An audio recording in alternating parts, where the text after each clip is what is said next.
Are you trying to get crazy with this, eh? Don't you know I'm loco? One of the all-time great bass lines. Insane in the Brain by Cypress Hill. Gotta put this one on your playlist for sure. And of course, we're going with Insane in the Brain today. Right? Insane in the Brain, because we are studying mid to late 1800s psychology, kind of in our timeline of the development of psychology still. Sort of a early introductory lesson. We're not going to get real in-depth, just sort of laying out the timeline, if you will, of how psychology developed over the years. Last few lessons, we talked about the ancient Greeks, right? And we moved into the Enlightenment philosophers and their impact on psychology. I believe the previous video was on some of the more modern psychological developments like functional psychology and structural psychology. Today, we're going to start out with a little psychodynamic psych, late 1800s all the way to the present. And this is, of course, inspired by my main man. I say he's my main man. He's not really my main man. But I think this is probably the most famous psychologist. This is the name that everybody thinks of when they think of psychology. He is synonymous with psych at this point, Sigmund Freud. And we're not going to dive into all of his little nuances and theories here. Again, this is just an overview. But let's talk a little bit about what Freud was interested in, right? Freud believed in psychodynamic psychology, basically meaning that we've all got these little ideas that are way, way, way deep in our unconscious mind, right? The unconscious mind.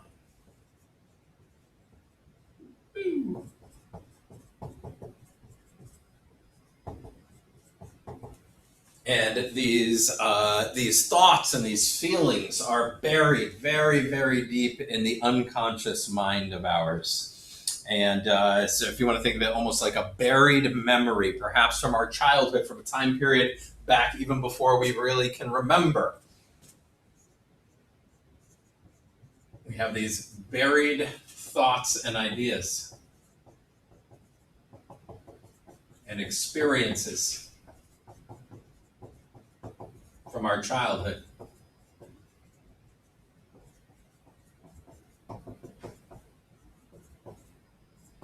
Freud also believed that if memories were not memories that our brain necessarily wanted to confront, if our brain was conflicted about some of these early childhood thoughts and ideas and experiences, that our brain actually represses these thoughts.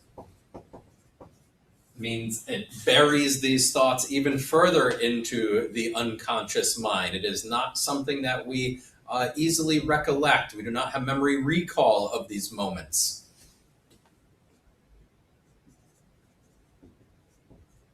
The brain will move information it does not want conflict over.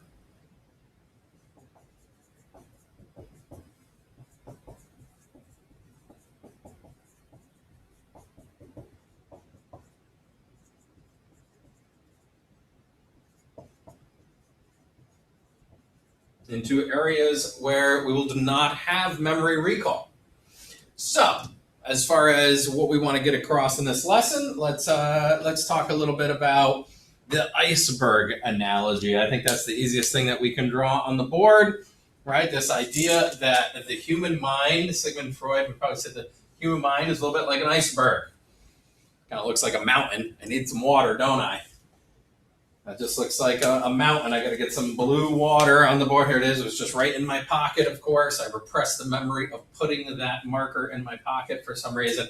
And so the idea or the analogy of the psychodynamic psychological mindset is that we really only see the tip of the iceberg, which Freud would say was our conscious mind. Right, so here is our conscious mind. And underneath that iceberg, right, we're underneath the water line, there's a lot of the iceberg that we don't really see. And it's really, really big. And it consists of our sort of unconscious or subconscious mind, sort of like submarines go under the water. Here is our subconscious that is not really exposed, right? Or our unconscious mind, our subconscious mind. And that is made up of our id, our ego, and our superego. And if we want to kind of like break the iceberg into these chunks. And that there is a lot to our memory recording that does not necessarily get recalled, but still affects us in a very subconscious way. Now, Freud had a pretty big following. I'm just going to throw some names of some other psychologists and sociologists up on the board. Jung,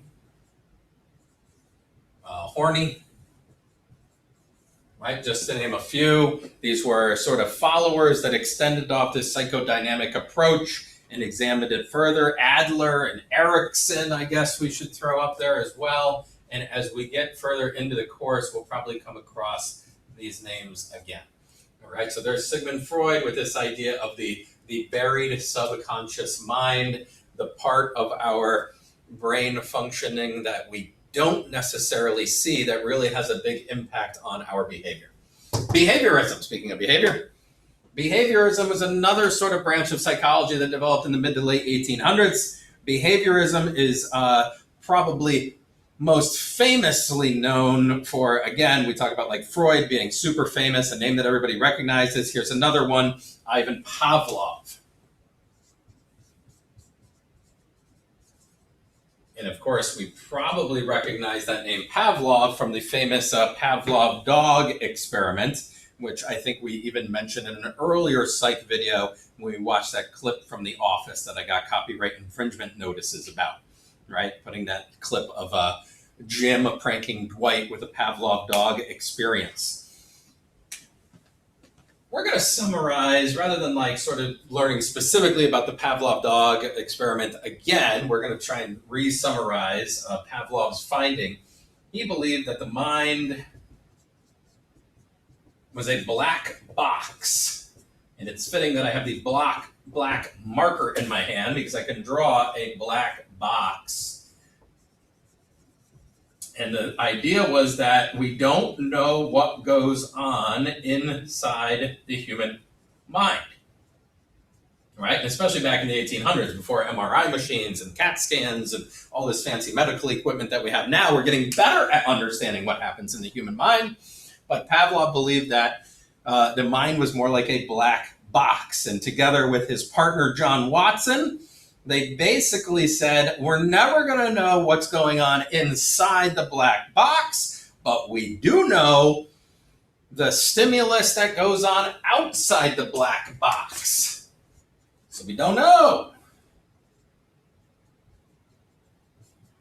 what's inside the black box, but we do know that if I put this black box, I'll just kind of draw it over here, if I put this black box on a icy slope, right? So here's an outside stimulus. We're going to add an outside stimulus of an icy slope.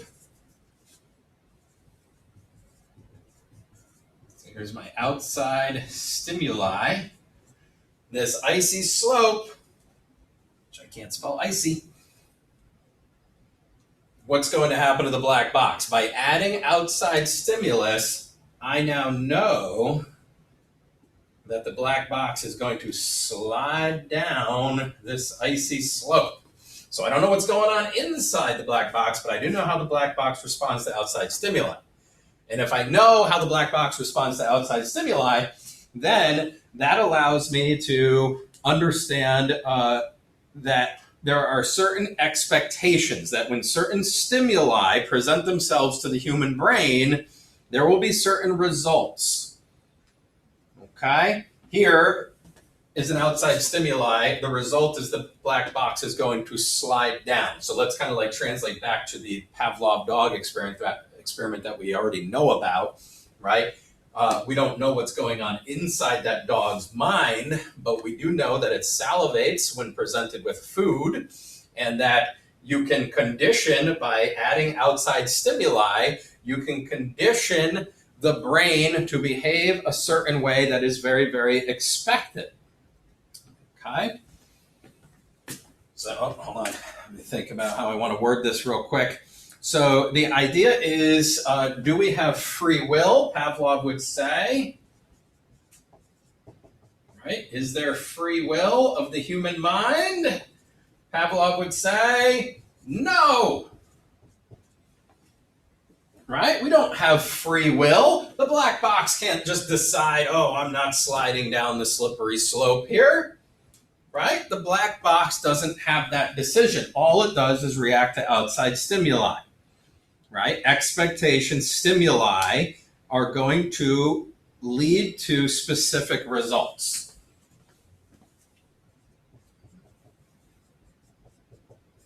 Outside stimuli lead to, sorry, I'm way down at the bottom here. I'm going to make sure this is on the screen. Right? Outside stimuli are going to lead to specific results. There's the bell. Good timing. That's it for today. Usually the bell, I'm like, nope, not time for you to leave. But in fact, it is. That's all I got for today. And so good timing on the bell. And I will catch you guys on the flip side. Let's see, our next move is going to be into more modern 1900s psychology and the timeline and sort of like the major players in psychology during the 1900s. Thanks for joining. See ya.